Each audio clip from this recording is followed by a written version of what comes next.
And now one of the most respected investors in America is going to tell you about his secrets.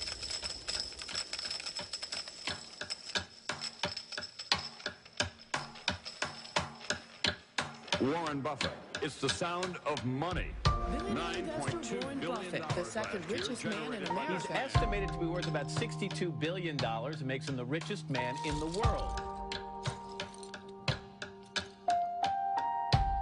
You know, Buffett is not exactly what you might expect. Even though he's in the money business, he doesn't even own a calculator or a computer. He takes the long view, and it's made him billions, many billions. Maybe you can beat the House, but I don't think you can beat Warren Buffett. Buffett filed his first tax return at 13 years old. But he's no average billionaire, Tom. No, he certainly isn't, Matt. He's a $44 billion average Joe. Warren Buffett has an approach that doesn't make him very popular with his fellow billionaires. Warren Buffett, the boy from Nebraska who grew up to become the Wizard of Omaha. What was it about him that allowed him to become the richest man in the world? How did he do it?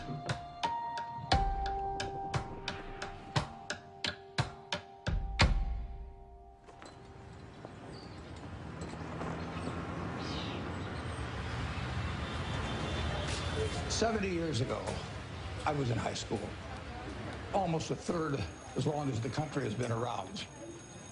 And when I was in high school, I really only had two things on my mind: girls and cars. and I wasn't doing very well with girls, so we'll talk about cars. But let's just imagine that when we finish, I'm going to let each one of you pick out the car of your choice. Sounds good, doesn't it? Pick it out, any color, you name it. It'll be tied up with a bow, and it'll be at your house tomorrow. And you say, well, what's the catch? And the catch is that it's the only car you're going to get in your lifetime.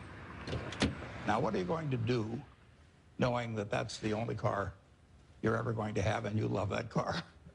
You're going to take care of it like you cannot believe. Now, what I'd like to suggest is you're not going to get only one car in your lifetime, but you're going to get one body and one mind, and that's all you're going to get.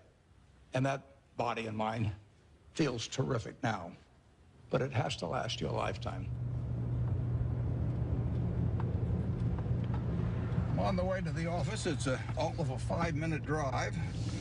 I've been doing it for 54 years. One of the good things about this 5-minute drive is that on the way there's a McDonald's, so I'll pick up something. Good morning. Thank you for choosing McDonald's. Go ahead and order whenever you're ready. I'll have a sausage McMuffin with egg and cheese. Anything else? That's it. Thank you. And I tell my wife, as I shave in the morning, I say either 261, 295, or 317. And she puts that amount in a little cup by me here, and that determines which of 3 breakfasts I get. Okay, 295. There's How the you two. doing, sir? Hey, great. You're on candid camera. I see. Hello, everybody. When I'm not feeling quite so prosperous, I might go with the 261, which is 2 sausage patties, and then I put them together and pour myself a Coke. Hi, how are you? 317 is a bacon, egg, and cheese biscuit, but the market's down this morning, so I think I'll pass up the 317 and go with the 295.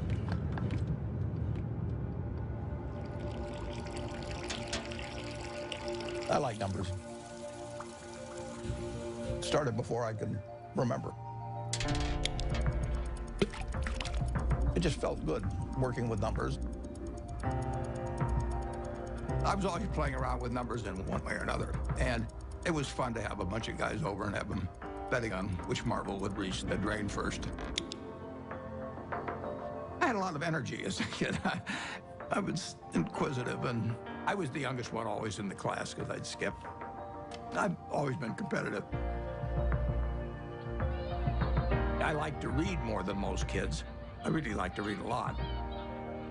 My Aunt Edie gave me a copy of the World Almanac And that was heaven to me. And I can still tell you that the almost population was 214,006 in 1930. Some numbers just kind of stick with you. And very early, probably when I was 7 or so, I took this book out of the Benson Library called 1,000 Ways to Make $1,000. And one of the ways in this book was having penny weighing machines. And I sat and calculated how much it would cost to buy the first weighing machine and then how long it would take for the profit for that one to buy another one. And I would sit there and create these compound interest tables to figure out how long it would take me to have a weighing machine for every person in the world. I had everybody in the country weighing themselves 10 times a day, and me just sitting there like John D. Rockefeller's weighing machines. The allowance when I was a little boy was a nickel a week, but I liked the idea of having a little more than a nickel a week to work with, and I went into business very early. I started selling Coca-Cola door-to-door, I sold gum door-to-door, or sold Saturday Ink Post, Liberty Magazine, Ladies' Home Journal, you name it. I think I enjoyed the game almost right from the start. But I like being my own boss. That's one thing I liked about delivering papers. I could arrange the route I wanted. Nobody was bothering me at 5 or 6 in the morning.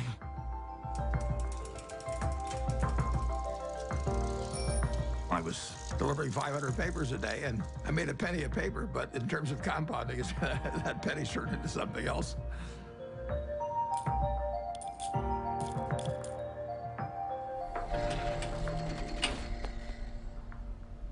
Einstein is reputed to have said that compound interest is the 8th wonder of the world or something like that. And it goes back to that story you probably learned when you were in grade school where somebody did something for the king and the king said, "What can I do for you?" And he said, "Well, let's take a chessboard and put 1 kernel of wheat on the first square and then double it on the second and double it on the third." And the king readily agreed to it. And by the time he figured out what 2 to the 64th amounted to, he was giving away the entire kingdom. So it's a pretty simple concept, but over time, it accomplishes extraordinary things.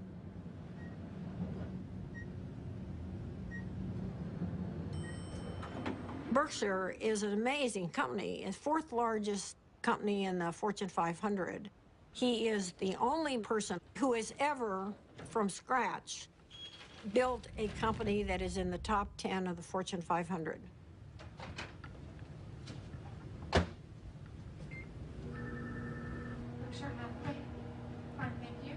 Well, Berkshire is a holding company of sorts.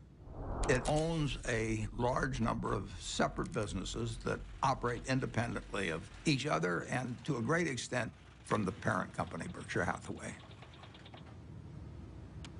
What gold's been red hot? My favorite green gold. So strong. All right. Well, we're going to get more from you in a second. We have maybe 70, maybe 80 businesses, and we ask them to behave in a way that doesn't hurt our reputation at Berkshire Hathaway, but they run their own lives. Other people do most of the decorating of the office, so various things come in. Originally, when I moved in 1962, you can see this. I went down to the South Omaha Library, and I think for $1, I got 7 copies of old New York Times from big times, like the Panic of 1907. This is one, 1929, obviously. But I wanted to put on the walls days of extreme panic in Wall Street, just as a reminder that anything can happen in this world. I mean, it's instructive art, you can call it.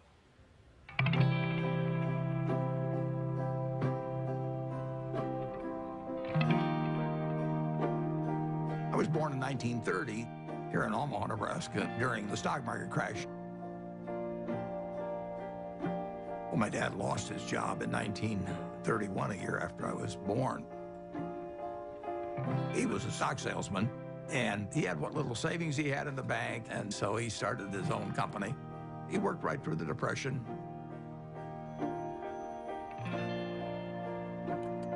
He had an investment company, and as an adult, when I look back, I thought, wow, did that ever take a lot of nerve?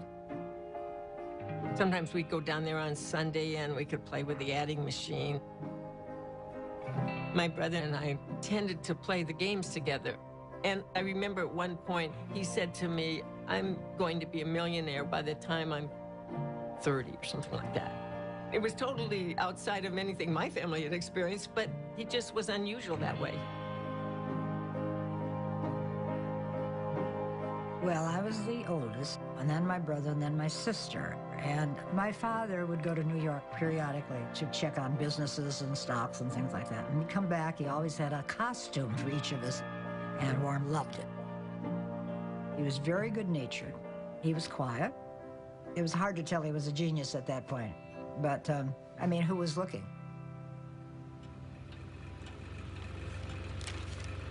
The first books I read on investment were actually in my dad's office.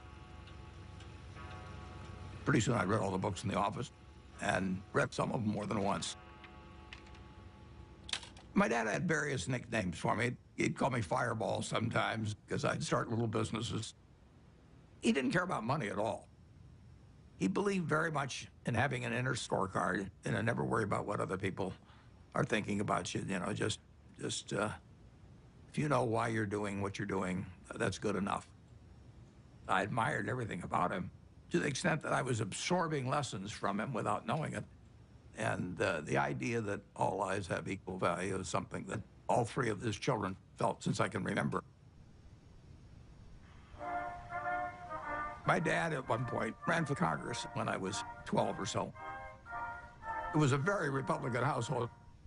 I campaigned for him, my sisters campaigned for him. The whole family did.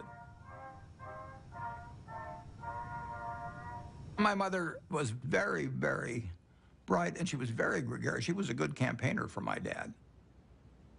She had a lot of ambition, and I think my brother Warren got a lot of his extreme competitiveness from my mother, actually.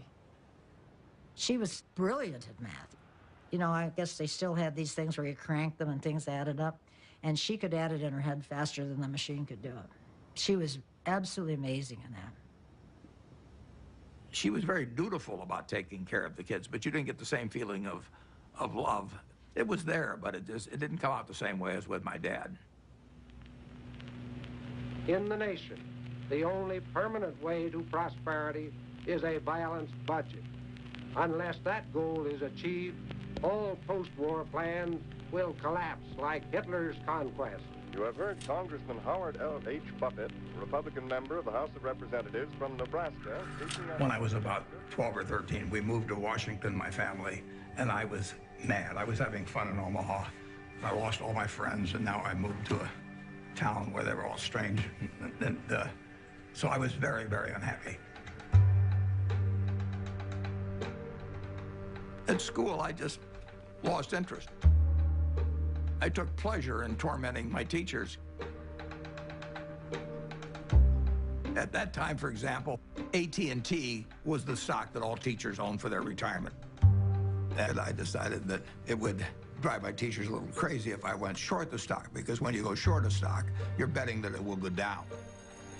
So I shorted 10 shares of AT&T and then brought the confirmation to school and showed these teachers that I was shorting the stock. They found me a big pain in the neck, but they did think I knew a lot about stocks. And then at home, my mother would have terrific headaches. And you didn't want to be around her when she was having the headaches. And she would lash out more. She would never do it in public. Well, I think we were terrified of her.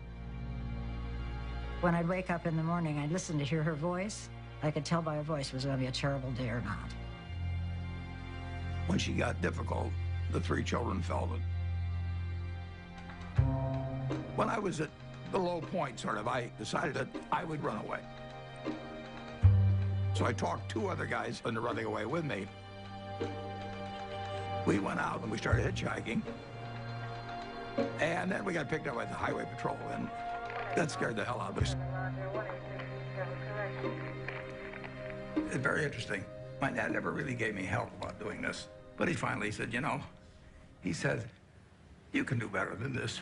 And just saying that, I mean, I felt I was letting him down, basically. So in all ways, He was teaching me. He never taught by telling me things. He just taught by example. He had unlimited confidence in me, even when I screwed up. And that takes you a long, long way. The best gift I was ever given was to have the father that I had when I was born.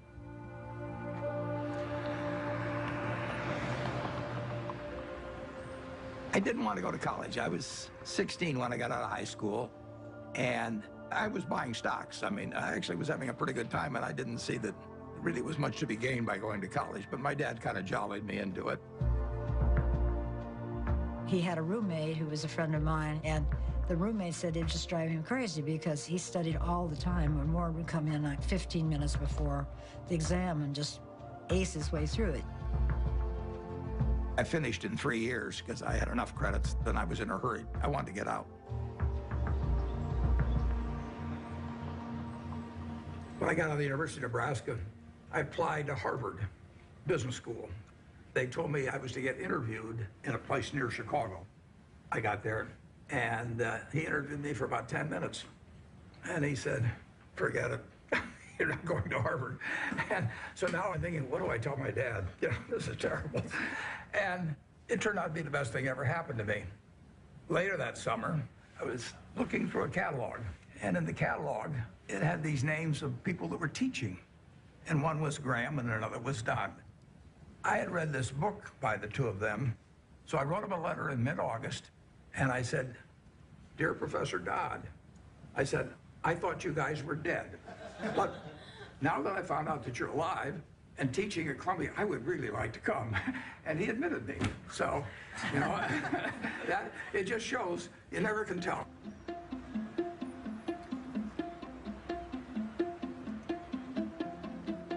Gentlemen, that's Graham. Ben was this incredible teacher. I mean, he was a natural, and he drew us all in. Are Wall Street professionals more accurate in the shorter term than the long-term forecast? Well, our studies indicate that you have your choice between tossing coins and taking the consensus of expert opinion. And the results are just about the same in each case. It was like learning baseball from a fellow who was batting 400. It shaped my professional life. There are two rules of investing, according to Warren, and he learned this from Ben Graham. Rule number 1, never lose money. Rule number 2, never forget rule number 1. Ben Graham basically coined the term value investing. He believed in careful scrutiny of a company's financial statements, and that if you bought value, it would eventually prove out. A few years ago, I went to Amazon, and sure enough, they had this manual there. So, while reliving my youth, other guys were going to Amazon probably and buying old Playboys or something, but I bought old Moody's manuals instead. And when I got out of school, I started selling stocks. I was 20 years old at the time and looked about 16 and acted about 12. So I was not the most impressive salesperson anybody ever met. But what I would do was I went through page by page looking for possibly undervalued stocks. Is this like going through an old family album? Better.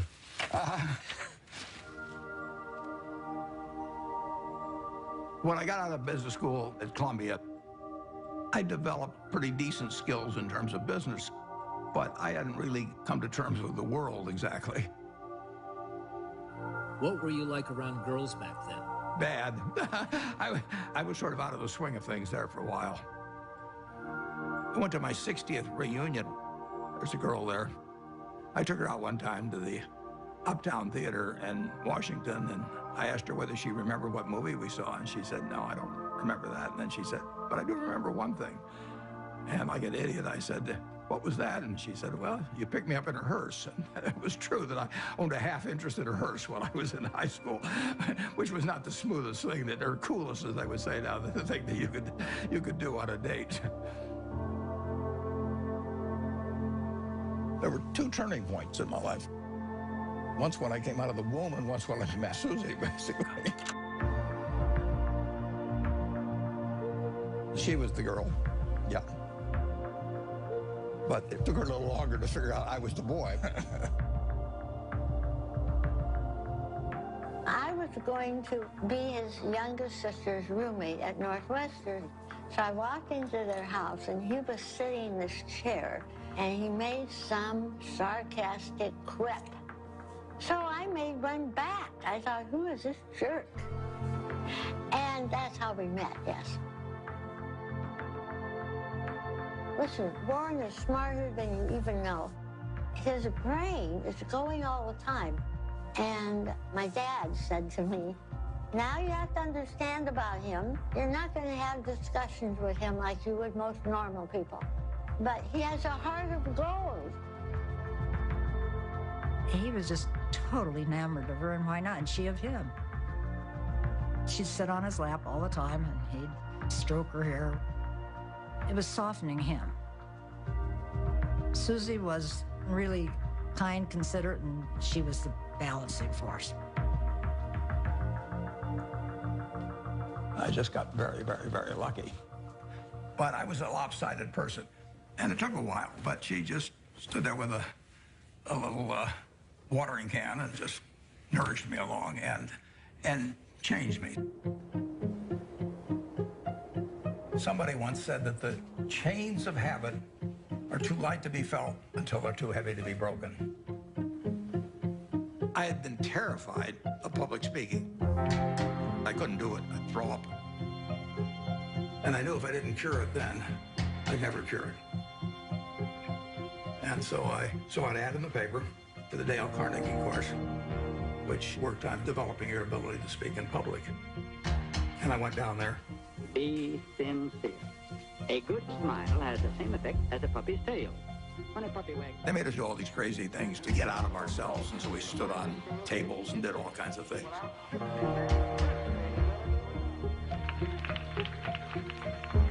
If I hadn't have done that, my whole life would have been different. So in my office, you will not see the degree I got from the University of Nebraska. You'll not see the master's degree I got from Columbia University, but you'll see the little award certificate I got from the Dale Carnegie course. As a matter of fact, every week, the instructor would give a pencil to whoever had done the most with what we'd learned the week before. And so in the fourth or fifth week, I proposed to her mother, and she said yes. And so that week, I won the pencil, and I also got engaged. I mean, it was an incredible week.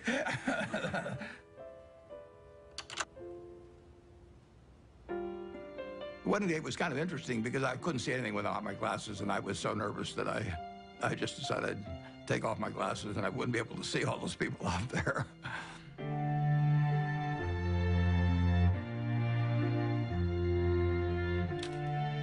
She was 19 when we got married, and I was 21.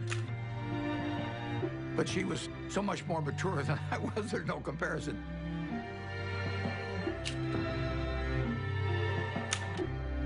She was a better person than I was. But when you get married, it's not a question of saying, I'm going to put a 14% factor in for humor and 17% for intellect and 22% for looks. It doesn't work that way.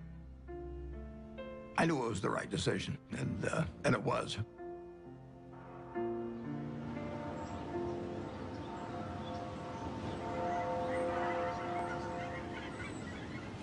You could live anywhere in the world. Why do you choose Omaha, Nebraska? Yeah, I love it. I was born about a mile from here, and I've never had a bad experience in Omaha.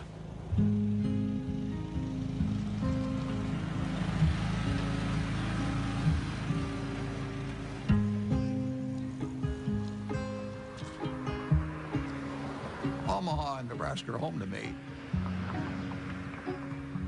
Everything about it seems like home. It's a pace, it's relationships. There's a lot of continuity, there's a lot of community, there's a lot of friendship. It's a very solid place and friendly place in which to grow up and in which to conduct a business.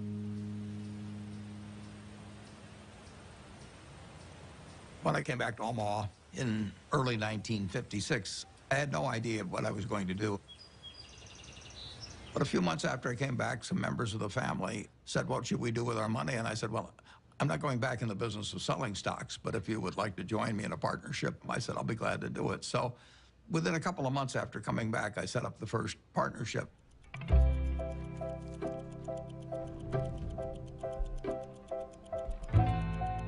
I wrote all the checks individually. I filed 11 income tax returns. I took delivery on stocks for all the different companies. I was a one-man band there for 6 years. Warren would sit upstairs in his little office there, and I would bring up the name of a company, and most of the time, he knew much more than I did about the company. He'd know how many shares were outstanding, he'd know the capitalization, he'd know the earnings. It was absolutely incredible. I mean, when Warren said something, it meant a heck of a lot. And I think all of us paid a lot of attention to Warren when he took a definite stand on something. When I first met Warren back in 1959, I recognized immediately that he was a very intelligent person. For the last 4 or 5 years, the stock market has been booming along and presumably forecasting better business, which has really not materialized. So maybe the stock market is really correcting a previous incorrect forecast this time rather than making a new correct one. He made a lot of money buying thinly traded securities that were incredibly cheap statistically. Warren was at that time dealing with small companies, and his investments often were to buy a company that you could figure was a discarded cigar butt, but it had one more smoke in it. And he wanted to buy at the right time to be able to benefit from the one smoke. The first partnership started with $105,100. I put up the 100 and the other people put up the 105,000. And then at the start of 1962, I moved to Kiewit Plaza. And by the time I moved to Kiewit Plaza, we had $7 million invested, and a fair amount was profits. I was then renting a house. I never owned a house to that point. And then 2 years later, I bought the house I live in today in 1958.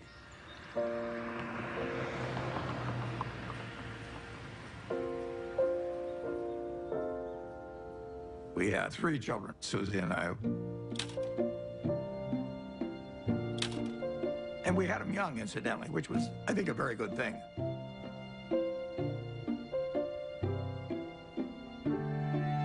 My daughter, Susie, was born here. I named her Susie just like that as soon as I looked at her, because she looked just like her mother. And she was a cinch. And then Howie was, you know, this absolute bundle of energy, which made things very difficult for Big Susan for a while. Peter again reverted back to Susie's personality, and he was an easy child.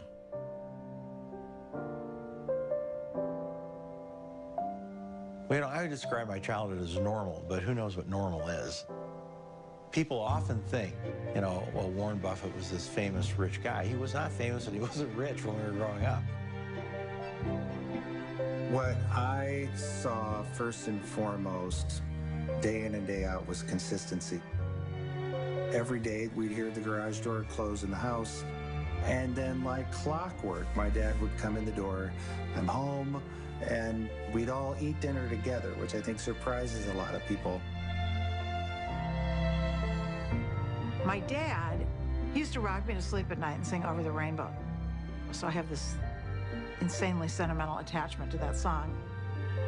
I've always had a really close relationship with him.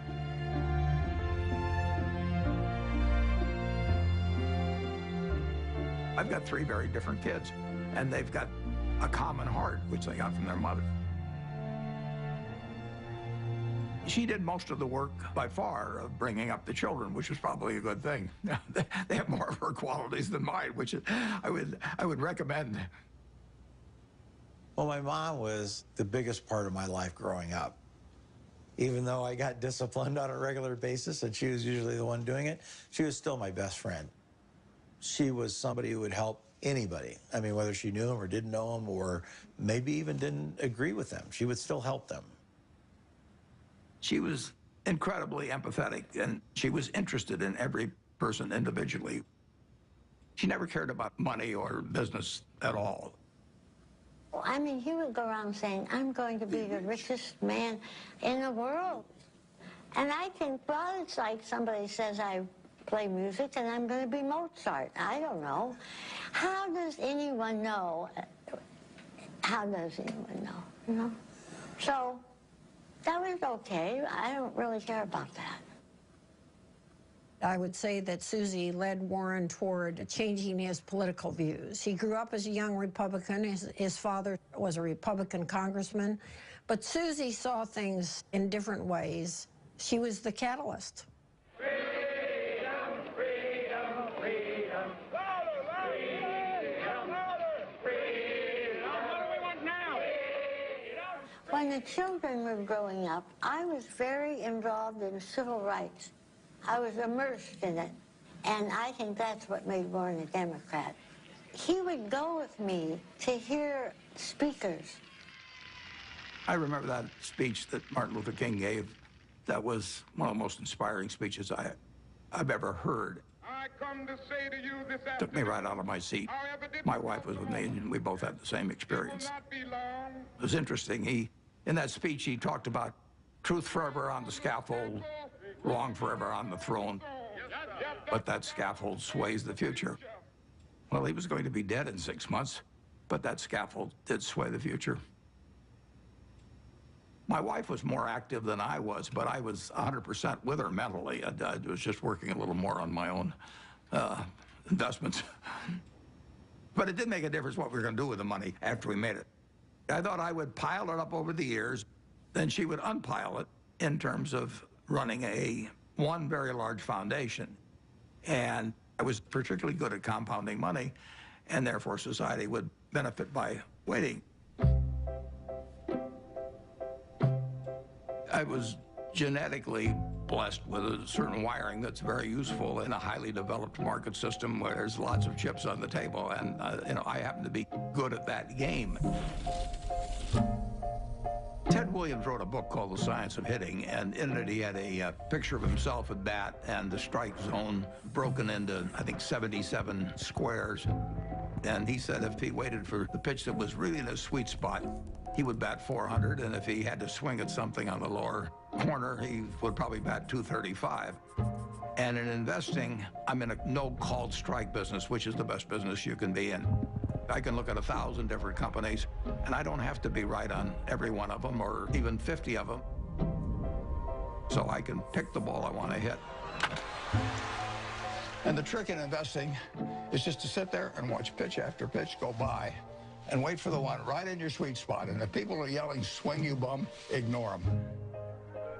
There's a temptation for people to act far too frequently in stocks simply because they're so liquid.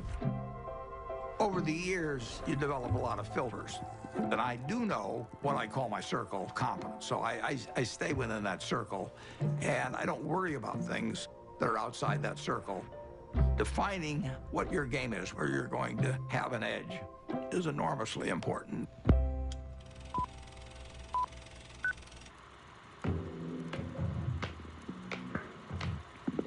I bought the first shares of Berkshire in 1962, and it was a northern textile business destined to become extinct eventually. And it was a statistically cheap stock in a terrible business.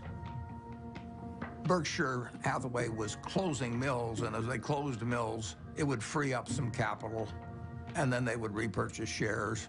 So I bought some stock with the idea that there would be another tender offer at some point, and we would sell the stock at a modest profit. And at one point, the management asked me at what price we would tender our stock, and I said $11.50. And the tender offer came out a few months later, and it was at $11.03, which was an eighth of a point cheaper. And that made me very mad, so I just started buying more stock. I just felt that I'd been double-crossed by the management, and in May of 1965, I bought enough so we controlled the company. and we changed the management.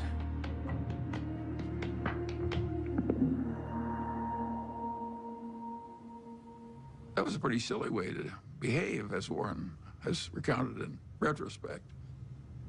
One of the reasons Warren's successful is he's brutal in appraising his own past. He wants to identify misthinkings and avoid them in the future. But it was an accident that he chose Berkshire Hathaway. If the chairman hadn't tried to cheat him out of an eighth, there wouldn't have been any Buffett-Berkshire Hathaway history. If you're emotional about investment, you're not going to do well. You may have all these feelings about the stock has no feelings about you. Looking back, it's interesting, that tender offer, I didn't realize it, but it happened about 5 days after my dad had died, and whether that had affected me or not, I don't know. Do you remember your last conversation with your father? Yeah, but I don't want to talk about it.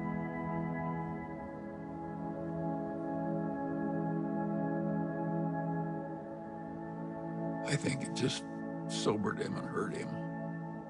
But Warren soldiers on. Both Warren and I could look at our fathers and see what they did right and what they did wrong. Warren's father was a real old-fashioned right-wing ideologue. And his father was so intense about it that Warren just decided that it was a mistake. It cabbaged up your head to be that much of an ideologue. So he loved his father, but he didn't want to become that much of a true believer in anything. My politics became more overt after my dad died. Civil rights changed my views. You know, in 1776, Thomas Jefferson wrote, "All men are created equal," and then when they wrote the Constitution, they all of a sudden decided that, no, it was just 3/5 of a person if you were black. I mean, that struck me as kind of crazy. I was talking to him one day about some racial issue, and he said to me, "Wait till women discover they're the slaves of the world." Now, how many men were cognizant of that, and even women then? The initial example is really my mother. She came from a generation where the main function of the wife was to help her husband in the job. And my sisters are fully as smart as I am. They got better personalities than I have, but they got the message a million different ways that their future was limited, and I got the message that the sky is the limit. And it wasn't due to a lack of love or anything of the sort. It was the culture. On the other hand, you can look at the flip side of that and say it's quite encouraging, because if you look at what this country accomplished only using half of its talent, you know, just think of the potential for the future. I'm enormously bullish on America over the future, and part of the reason is that we, by some rather stupid decisions, essentially put half our talent on the sidelines. Warren is probably the most rational person I've ever met. Charlie Munger would be a close rival.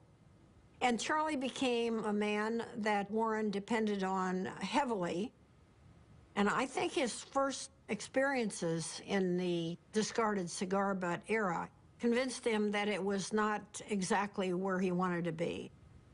He'd made so much money for so long doing what he'd been taught by Ben Graham, which is to buy these very cheap stocks. And if they were cheap enough, he didn't care it was a lousy company and a lousy management. He knew he was going to make money anyway just because of the cheapness. Charlie Munger has had a big impact on me in moving me toward looking for wonderful companies at fair prices rather than fair companies at wonderful prices. And that was enormously important because it enabled Berkshire to scale up in a way that would have been impossible to do otherwise. Yep. What are the key indicators you look for within companies before making an investment? Well, I look for something that does give them a moat around it. We have a company called See's Candy out on the West Coast. See's Candy is boxed chocolates. If you give a box of See's chocolates to your girlfriend on the first date and she kisses you, we own you. You know, I mean, we can raise the price tomorrow and you'll buy the same box. You're not going to fool around with success. So the key there is the response. You do not want to go home on Valentine's Day and say to your wife or your sweetheart, preferably they're the same person, you don't say, here, honey, I took the low bid. It doesn't work. Price is, to a degree, is immaterial. If you've got an economic castle, people are going to come and want to take that castle away from you. And you better have a strong moat. You better have a knight in the castle that knows what he's doing. You're not buying an asset. You're buying a name. You're buying a brand. You're buying a real franchise here. And Charlie was more responsible for that than anybody. We were mental partners right from the moment we met. I want to know, going back 50 years, what it was like when you first met Warren. Well, I thought he was a prodigy. And I got a lot of criticism. My wife said, why are you paying such enormous respect to that young man with a crew cut who won't eat vegetables? He's ungodly smart. He's got a much broader intellect than I do. And he's magnificent at being able to condense important ideas into just a very few words. If you're not interested in the economic scene right now, you're mentally dead. Charlie has no tact. All right, let's talk a little bit about bankers. Charlie on Friday compared them to heroin addicts. Yeah, well, that's colorful, Charlie, but I would not have chosen that. I once wrote of him that when they handed out humility, he didn't get his fair share. The ideal way to run a headquarters is to have one man, preferably over 80, sitting in an office by himself. Anything else is pure frippery.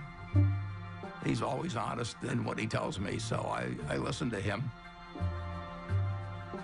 We never had an argument. We just kind of roll with it easily. Suppose Warren doesn't want to do something that I would have done. And suppose that happens 4 times over 40 years or something. What the hell difference does it make to me? Net, the record is working out fine.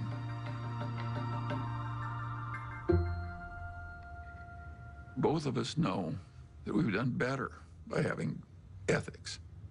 Warren's not interested in making money by cheating people. Warren's opinions of Wall Street investment bankers would not endear him to their mothers. He feels that they're, for the most part, not out for their clients. They're out for their own business interests. In the late 1960s, there were just a flood of accounting shenanigans and mergers built upon false accounting and misleading people. It was a time when a lot of charlatans were prevailing in Wall Street and were being applauded by Wall Street. And I understood what the game was about, but I didn't want to play in it. So I closed down the partnership at the end of 1969, and I took on the title of chairman for Berkshire Hathaway. Well, I think the modern Berkshire is pretty much all a reflection of Warren. I have constructed a business that fits me. It's kind of crazy to spend your life painting if you're painting a subject you don't want to look at. I've gotten to paint my own painting in business on an unlimited canvas, in a way. It's a different sort of place. I work with a great group of people that make my life very easy and that take good care of me. We have 25 people in the office, and if you go back, it's the exact same 25, the exact same ones. We don't have any committees at Berkshire. We don't have a public relations department. We don't have investor relations. We don't have a general counsel. We don't have a human relations department. We just don't go for anything that people do just as a matter of form. It's exactly the life I like. And it's not work to me. It's just a form of play, basically.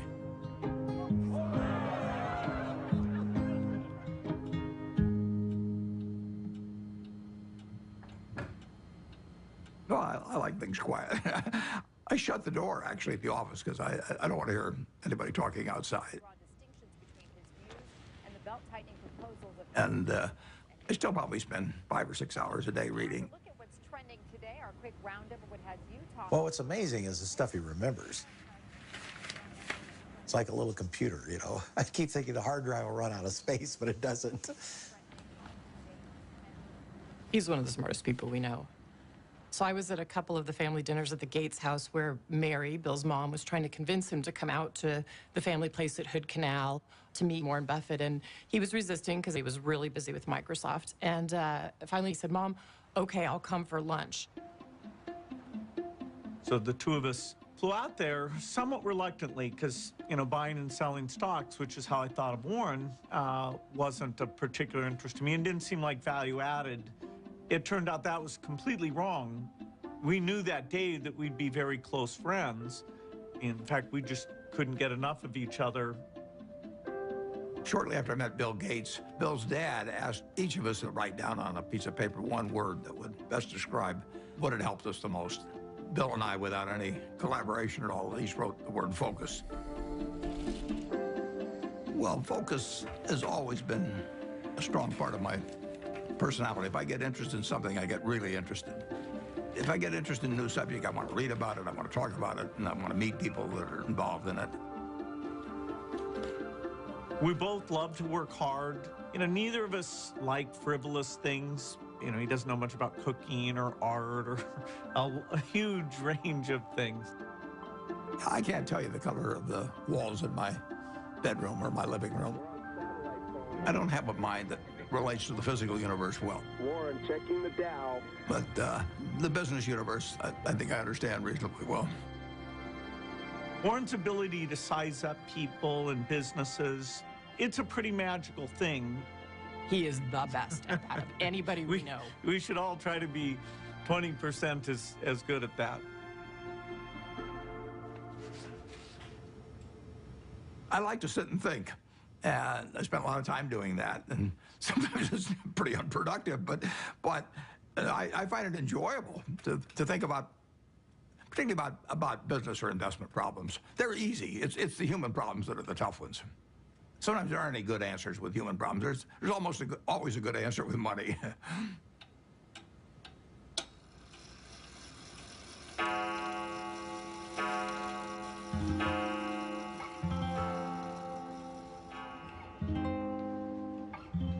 He was sort of a genius. I think sometimes geniuses are by default lonely and isolated. He was not really well adjusted.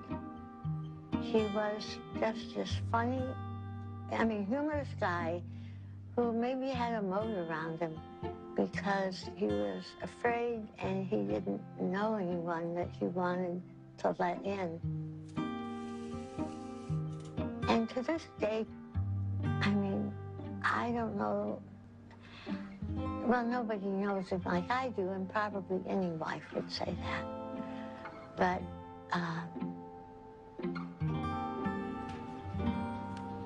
he's a loner in a sense. And it's difficult to connect on an emotional level because I think that that's not his basic mode of operation. He was there, physically, but he was upstairs reading all the time. I always told my mother we have to talk in sound bites. I learned that early on, that if you start, going into some long thing, unless you've explained to him ahead of time that it's going to be a long thing and you need him to hang in there, you lose him. You lose him to whatever giant thought he has in his head at the time that he was probably thinking about before you came in and really wants to get back to. He's not like the rest of us. I don't think my dad ever took anybody for granted, but you are a little bit blind, I think, sometimes to what other people might be doing behind the scenes. And my dad's gotten a little bit of a pass. Warren can't find the light switch, and it's probably my fault. One time, years ago, when the kids were little, I was feeling really sick. I had the flu, so I lay down on the bed, and I said to Warren, will you get me a pan or something from the kitchen? I may not get to the bathroom. I feel so sick. He said, okay. So he trotted down to the kitchen, and I hear this bang, biff, boom, bang. And he comes up and he brings me a colander, and I looked at it and I said, look, honey, this has holes in it. Oh, okay. So he ran down, all this banging with him. He comes up and he puts the colander on a cookie sheet.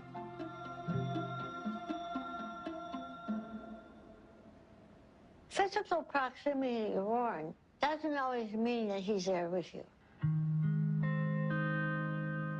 He's so cerebral, you see.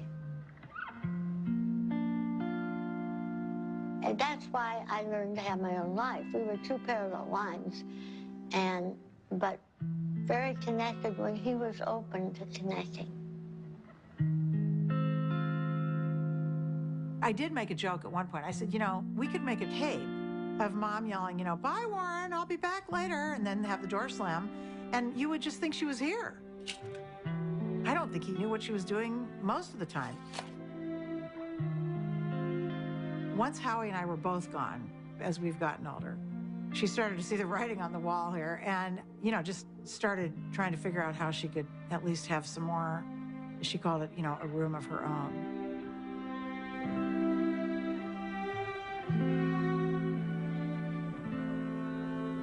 The worst mistakes involve not understanding other people as well as you might.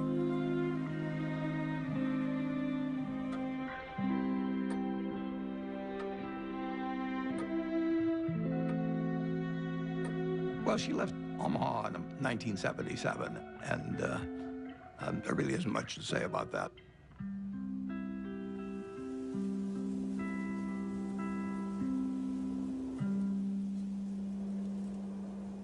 It was devastating for him.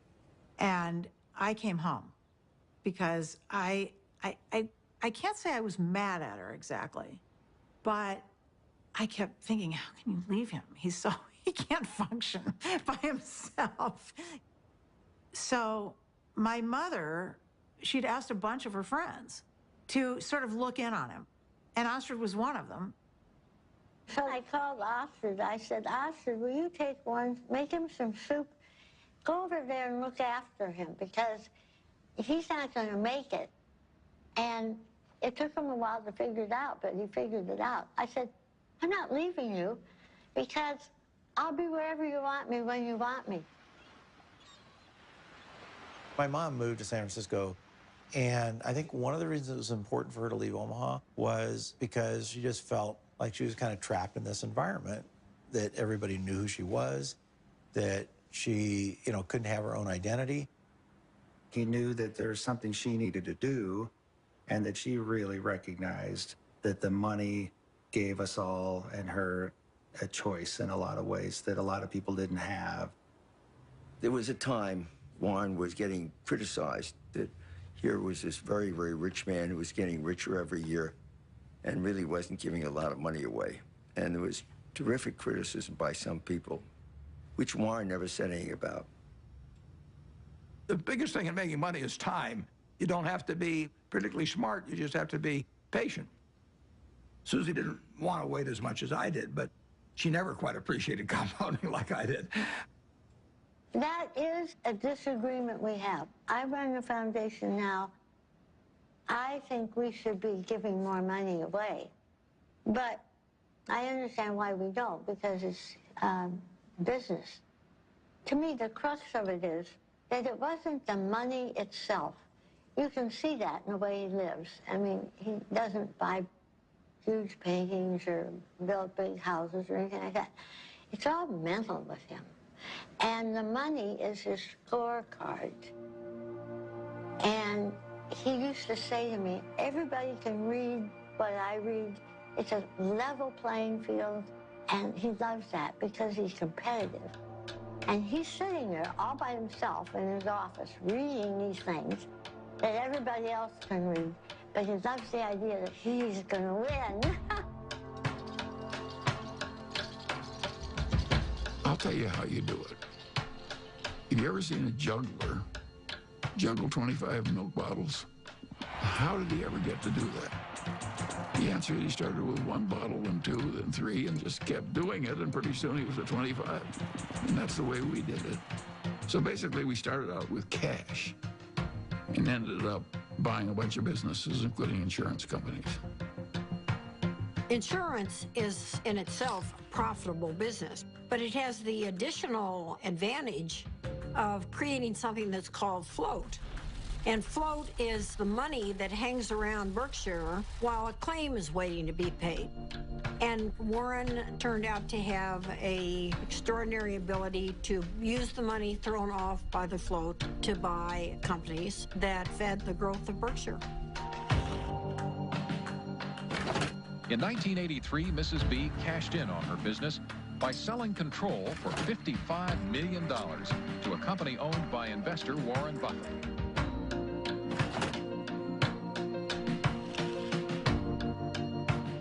Warren was quite an expert about newspapers. He got interested in the Post because he recognized it as a greatly undervalued company. He had to write me a letter. Dear Mrs. Graham, I've just bought 5% of your company, and I mean you no harm. And I think it's a great company. I know it's Graham owned and Graham run, and that's fine with me. And I thought, whoa, this guy's really terrific. He used to come to board meetings with about 20 annual reports. And he would take me through these annual reports. I mean, it was like going to business school with Warren Buffett. Kay Graham did introduce Warren to the world of Washington, entirely different group than he had ever dealt with before. It was clear that working with Kay gave him a different kind of confidence, and he was the star. Everyone wants to hear what Warren Buffett has to say. The Oracle of Omaha, building his image and having some fun. Berkshire shares have increased more than 2,000% in value, one of the largest market capitalizations in the world, and it could grow a lot larger since Warren Buffett shows no sign of slowing down. So how did he do it? By investing in what he knows and understands. Good old-fashioned American brands like Coca-Cola, Fruit of the Loom, and Dairy Queen. What inspired you? This inspired me. Find what you like. Is that what Yeah, absolutely. Today, the Coca-Cola Company will sell almost 2 billion 8-ounce servings of one form or another of Coca-Cola products. Now, if you get an extra penny a day, a penny a serving, that's $20 million a day. That's $7.3 billion a year from 1 penny more. When you own Coca-Cola, you own a little piece of the minds of billions and billions of people. That is really good. Who's got the most $100 bills these days? Well, his name is Warren Buffett in this country, and he has just displaced his friend Bill Gates as the richest businessman in the world.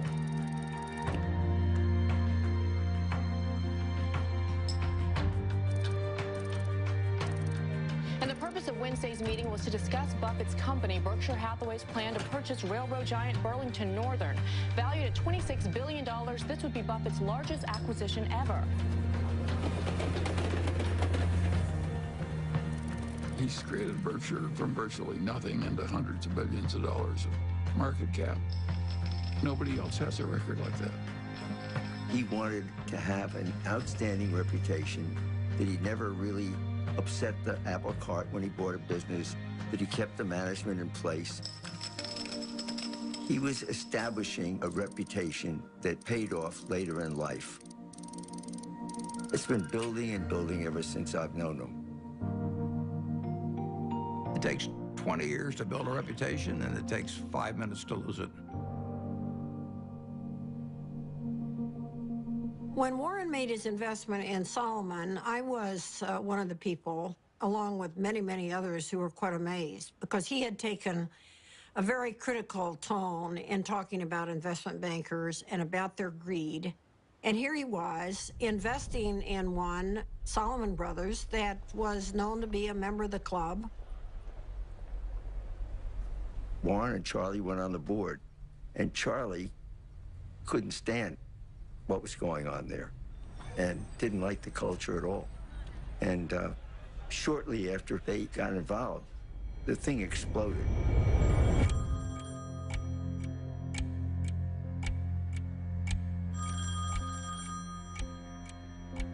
In 1991, on a terrible day in August, I got a call, and the two top officers of Solomon were on the other end, and they said that we had a problem. This is NBC Nightly News. Good evening. It is the kind of scandal that rocks Wall Street and raises questions about the integrity of our financial institutions. With the giant securities firm of Solomon Brothers under investigation for improper trading of Treasury bonds. Solomon admitted it exceeded the limit of trading in government bonds, once by buying bonds in the name of a customer who didn't even know about the deal. Solomon Brothers is under investigation by the Treasury Department, the Federal Reserve, the SEC, and the Justice Department. But more important than the fate of the firm itself is the impact their actions could have on the public trust and on the credibility of the American market worldwide. The company owed $150 billion. It owed more money than any other private company in the United States at the time. And that night, I met with the man that ran the Federal Reserve of New York, who was the sheriff, in effect. And I said, I've never really owed very much money before. I said, I've got a little mortgage on a house, but $150 billion is a little staggering. And I was hoping he would say, well, don't worry, Warren, we'll give you a few weeks to breathe. And he said to me, prepare for any eventuality.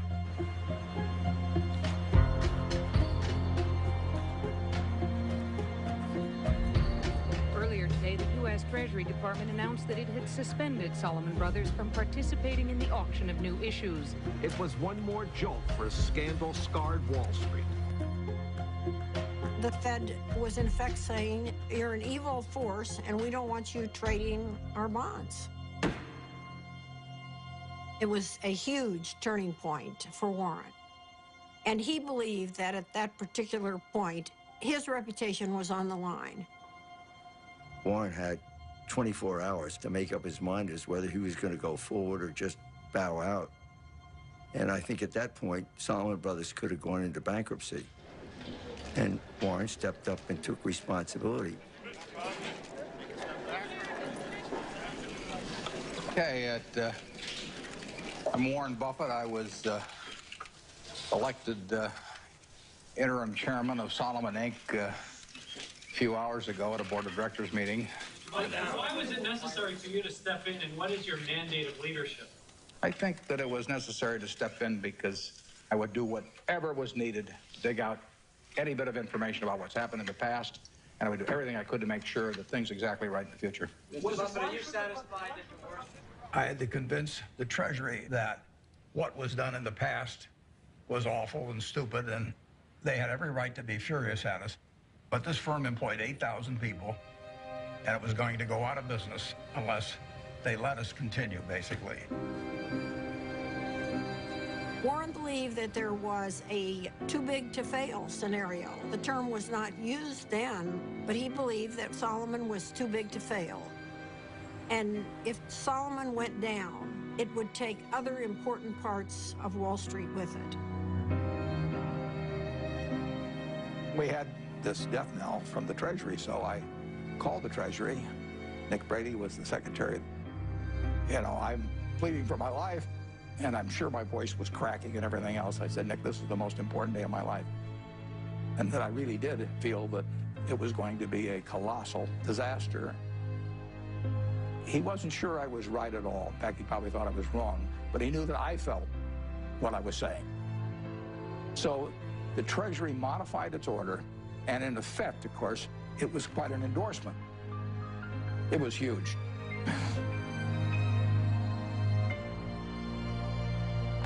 It saved Solomon. Nick Brady went with Warren because he trusted him. It shows how having a good reputation is really helpful in life. I thank you for the opportunity to appear before this subcommittee. I would like to start by apologizing for the acts that have brought us here. The nation has a right to expect its rules and laws to be obeyed. But I also have asked every Solomon employee to be his or her own compliance officer. After they first obey all rules, I then want employees to ask themselves whether they are willing to have any contemplated act appear the next day on the front page of their local paper to be read by their spouses, children, and friends. If they follow this test, they need not fear my other message to them. Lose money for the firm, and I will be understanding. Lose a shred of reputation for the firm, and I will be ruthless. I welcome your questions.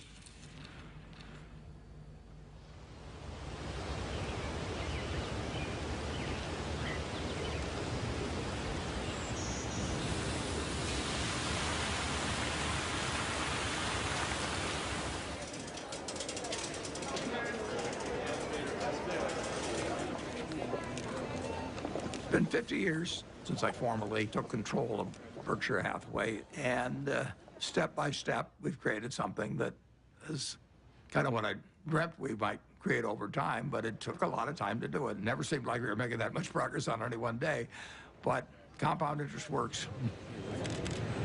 When you think back 50 years ago when you founded this company, did you ever imagine it would be the 5th largest company in the world?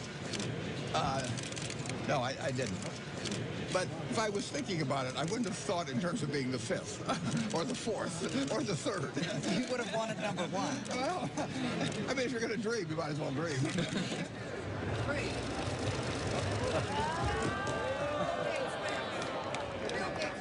Well, a Berkshire Hathaway shareholders meeting is partly a fun festival. It's sort of a Mardi Gras for people that come every year. It's a chance for us to have a lot of fun and meet the people that have entrusted us with their money. Well, we used to have just 30 people in a cafeteria, and now we have this huge public spectacle. Celebration is part of making a group of people work well together. It's a celebration. We are glad you're here at our meeting. Be sure to check out our wares. We'll sell you C's candy and dilly bars and insurance for all of your cars, for it's buy all you see at the Berkshire Show.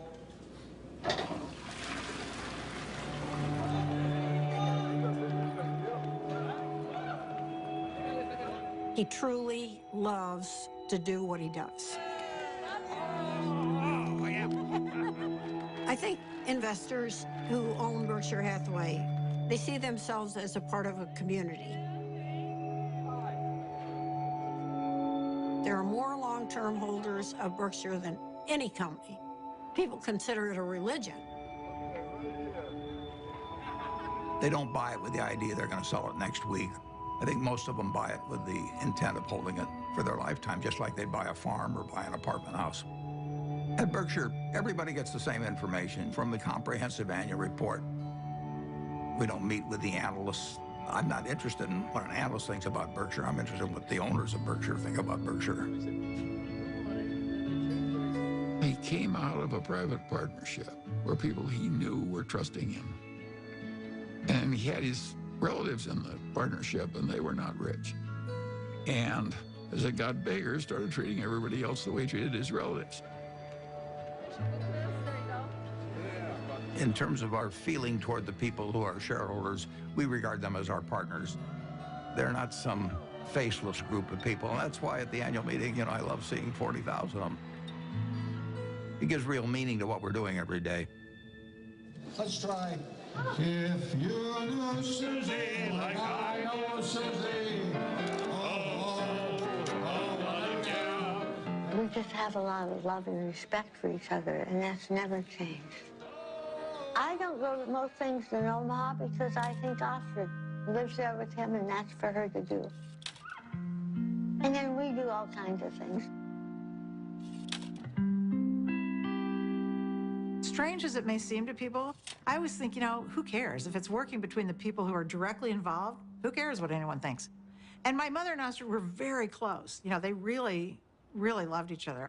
And I think that my mother was glad that she was there because she loved my dad. She wanted him taken care of and happy, and there's no one better than Astrid. I mean, she loves my dad. She wouldn't care if he had 1 cent. Well, Astrid had lived with me for a long time. She's done wonders for me. It worked well, but I don't think it'll work for lots of other people necessarily. Susie and I loved each other, and we admired each other, and we were totally in sync with what the other was doing, but we were two different individuals.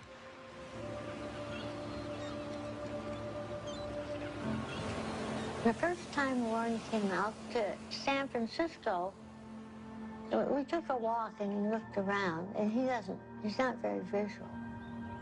He was looking around and he said, this is your city.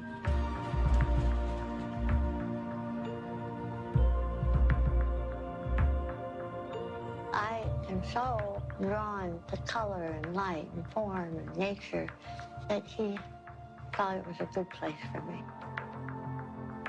Over the years, I've developed a better understanding of human nature.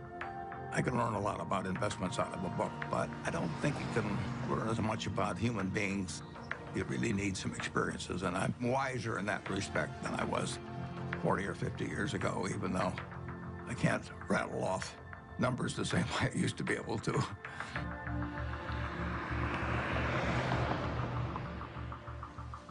Well, I think that what we do reflects who we are. And that's true for everybody in this room. And if you do the work I do, you meet the best human beings in the world. People who've made a choice not to make money, but to serve other human beings. I think it's the best kind of life anyone could have. I was with her in Arizona at this Fortune Most Powerful Women's Conference, and she told me that she'd had a biopsy the day before, and I didn't really think much of it. Then we got home, and the biopsy results were not good. It was stage 4 oral cancer. I was on my way to a board meeting in India, and I remember saying to her, I'll see you when I get back. And she rarely cried, and she just started crying. I said, no, you need to stay here, and you need to come out for the operation. So we were all there, and the day she was going into the surgery that morning, my dad, it's funny, there's some of it he just can't, he just can't. The thought of something happening to her was just, for him, it was just the worst thing that could happen. She knew it was going to be really difficult. She knew the recovery was going to be brutal. So I think that she had that surgery for others. It was quite a big surgery. She couldn't talk, she couldn't swallow, she couldn't eat. But she came out, and I really was with her for the next 4 months or so. And my dad came out every weekend.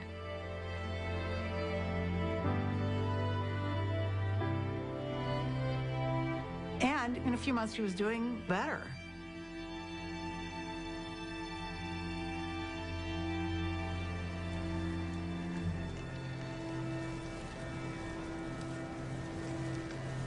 She and my dad had gone to Cody, Wyoming, which they did every year with a bunch of friends.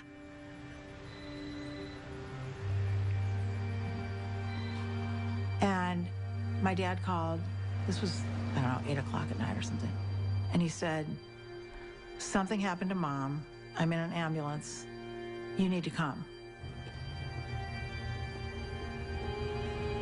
I actually thought something happened to my dad. I don't know why I thought that, but I guess I thought, my mom had this recovery, it was successful, and why would anything happen to her?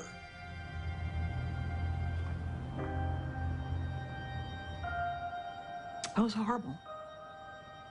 And a total shock. She'd been fine. She'd been fine. They went off to Cody, and she was fine, and they were having dinner, and, she didn't feel well after dinner, and she had the stroke.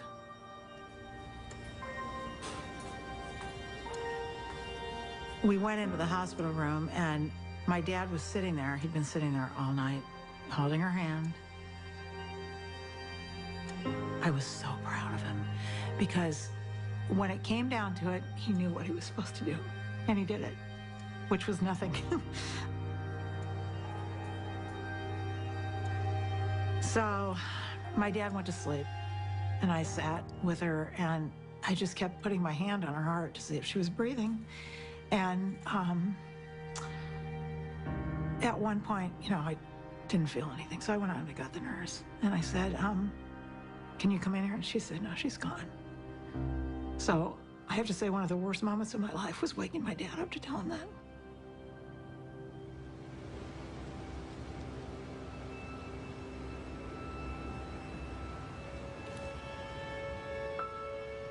It's a very strange thing, love. You can't get rid of it. If you try to give it out, you get more back. If you try to hang on to it, you lose it.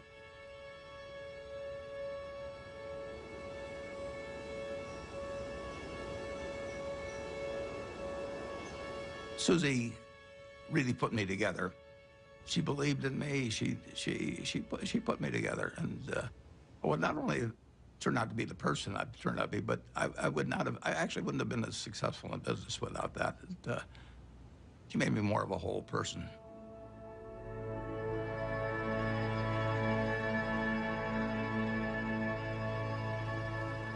He went dark, essentially quiet and inward for a certain amount of time. You know, my dad is a solitary guy, and he had lived essentially a solitary life in a lot of ways. I think it came down to him figuring out how he was going to get through this tunnel and get out the other side.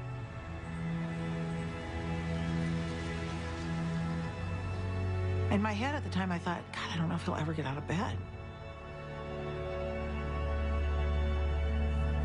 But he did.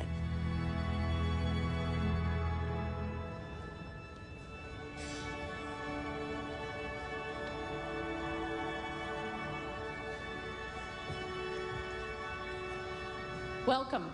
I'm Patty Stonecipher, the CEO of the Bill and Melinda Gates Foundation. And we appreciate you coming today, especially since I sent a very vague and very late notice to ask you to come to a conversation with Bill and Melinda on the future of philanthropy. So let's get on with it.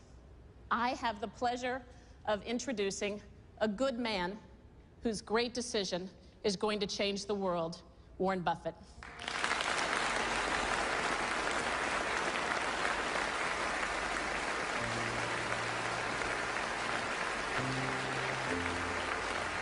A remarkable decision tonight from one of the richest men in the world. Mega billionaire Warren Buffett says he is giving away most of his fortune to charity. Buffett has pledged to give away the bulk of his fortune to the Bill and Melinda Gates Foundation and giving more than 15% of his money to foundations started by his 3 children and his late wife, Susan. One global health activist called what Buffett did today one of the most remarkably selfless acts that history will ever record. That's a better hand than I get at a Berkshire Hathaway meeting. I'd like to thank you for coming. It's a great day for me. It's a great day for my family. My wife, Susie, and I had planned that whatever I made would go back to society. And originally, I thought she would outlive me and that she'd make the big decision on it. But since her death, I had to rethink the best way to get the money into society and have it used in the most effective way. And I had a solution staring me in the face. It was completely out of the blue. I mean, amazing. The largest single gift ever given was what he gave away that day. I'd like to ask the people representing those various foundations to come out. First 3 letters are easy to sign. I just signed Dad.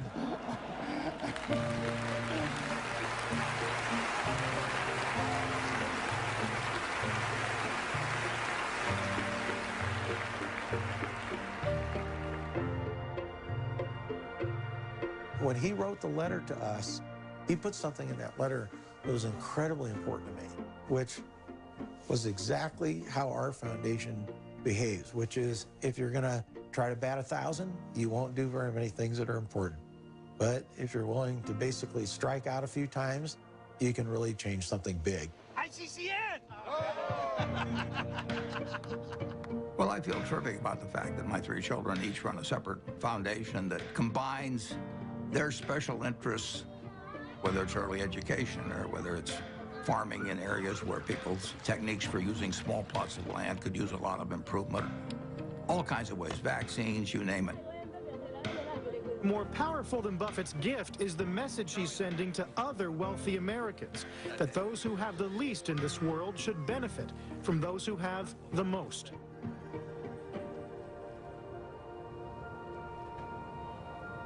In my entire lifetime, everything that I've spent will be quite a bit less than 1% of everything I make. The other 99% plus will go to others because it has no utility to me.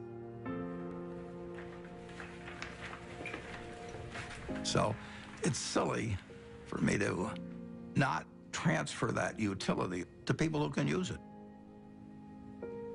It's doing me no good.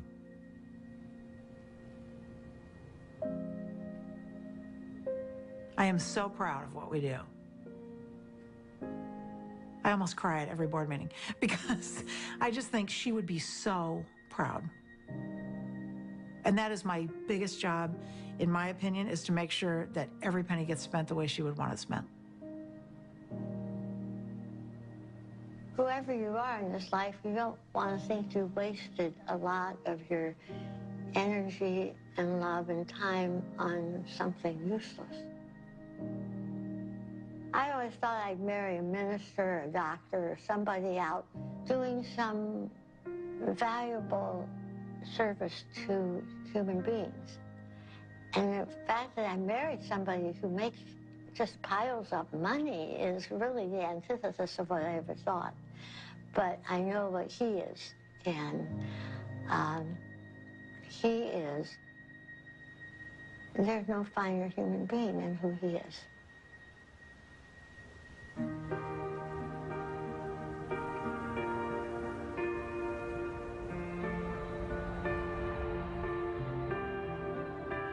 The truth is that I'm here in my position as a matter of luck. When I was born in 1930, the odds were probably 40-1 against me being born in the United States. I did win the ovarian lottery on that first day, and on top of that, I was male. Put that down as another 50-50 shot, and now the odds are 80-1 against being born a male in the United States. And it was enormously important in my whole life. To think that that makes me superior to anyone else as a human being is just, I can't follow that line of reasoning. Terrific. Okay, good luck. I think I was lucky to have been standing alongside Warren Buffett while he was becoming Warren Buffett. He has developed over the years. He's broadened. His values extend through all of his life. He wants to lead a life that he and his father, if his father was still living, would say was a good one. I think he's going to end up in the history books 100 years from now.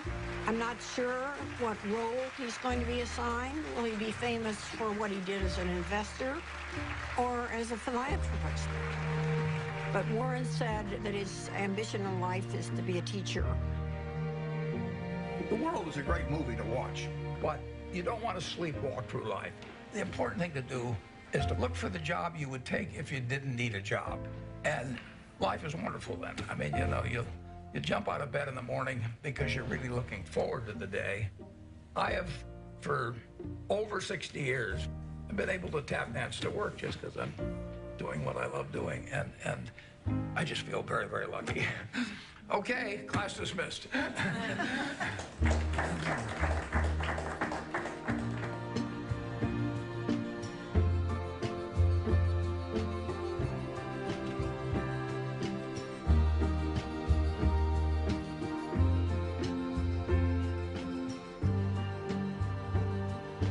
Hi. Do you fear death? No, I don't. I've had a terrific life. I feel, you know, it's going to happen. And I have no idea what happens after it. I'm an agnostic, so it may be terribly interesting. It may not be interesting at all. We'll find out. But physically, I'm pretty well depreciated. I'm getting down to salvage value.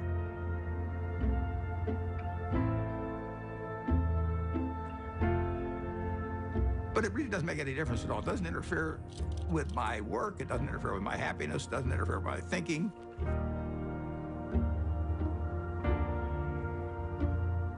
I don't feel any diminution in my enjoyment of life or enthusiasm for life at all.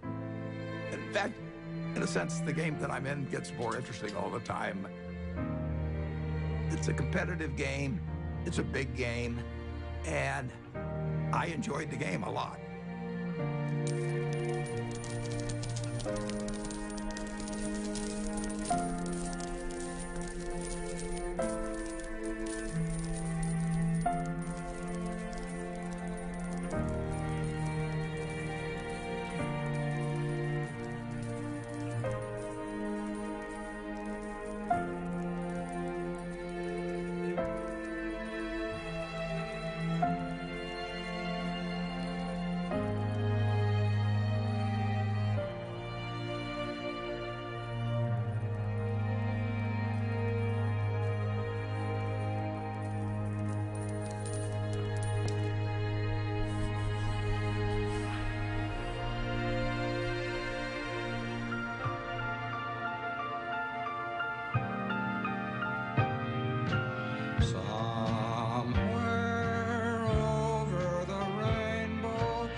Someday I'll wish upon a star and wake up where the clouds are far behind me,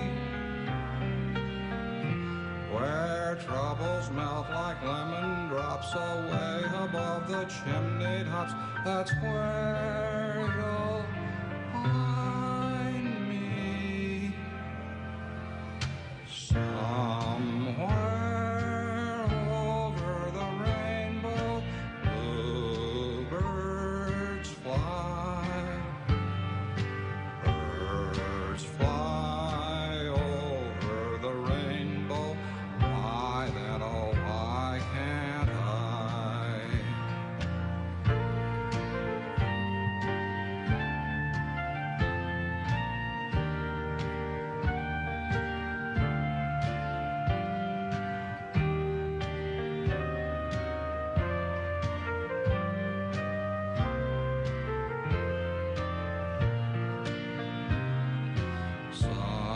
Somewhere over the rainbow, bluebirds fly.